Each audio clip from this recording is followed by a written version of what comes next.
Аресті қалай шешуге болады? Арест дегеніміз не?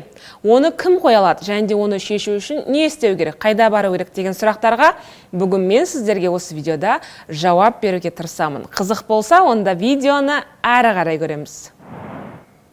Баршаңызға сәлем, заңгер Әйгерім Ермекбайдың каналына қош келдіңіздер. Банктегі счеттарға арест қою дегеніміз, ол сол счетқа байланысты сіз ешқандай операция жасай алмайсыз деген сөз. Яғни ақшаны шеше алмайсыз, переводпен жібере алмайсыз.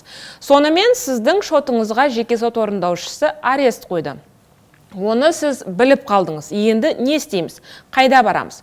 Біріншіден интернеттен жеке сот орындаушысына қатысты барлық мәліметті аламыз. Оның лицензиясы бар ма, жоқ па, қай қалада қызмет жасайды, электронды поштасы қандай деген ақпараттың барлығын жеке сот орындаушылардың сайтынан көруге болады. Ол сайттың сілтемесін мен міндетті түрде төменде қалдырып кететін боламын.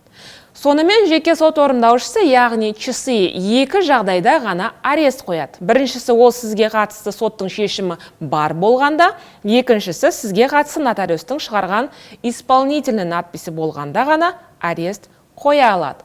Бұл құжаттардың барлығын сіз сұраған жағдайда жеке сот орындаушысы сізге жіберуге міндетті. Әрі қарай, сізге қатысты соттың шешімі бар болса, және де сіз оған қатыспаған болсаңыз, онда сіз соттың шешімін заңсыз деп тануыңыз қажет. Сол кезде жеке сот орындаушысының ақысын төлемейсіз. Себебі соттың шешімі өзінің заңды күшін жойғанда, сот орындаушысы аресті ақысыз шешуге міндетті болады.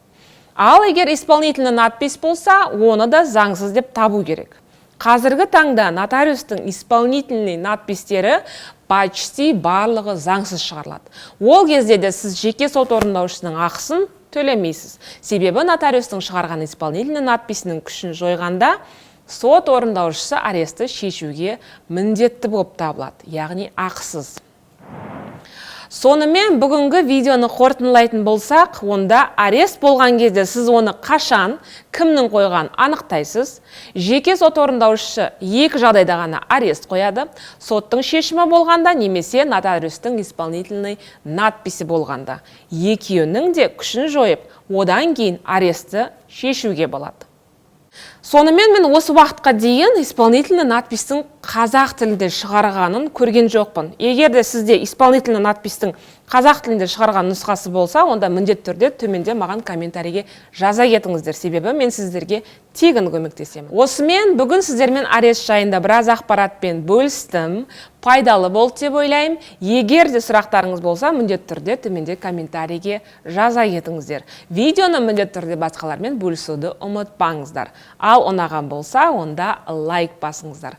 Сондай-ақ каналға міндетті түрде жазылуды ұмытпаңыздар. Назар аударып тыңдағандарыңыз үшін үлкен рахмет. Амандықта жолығайық. Сау саламат болыңыздар.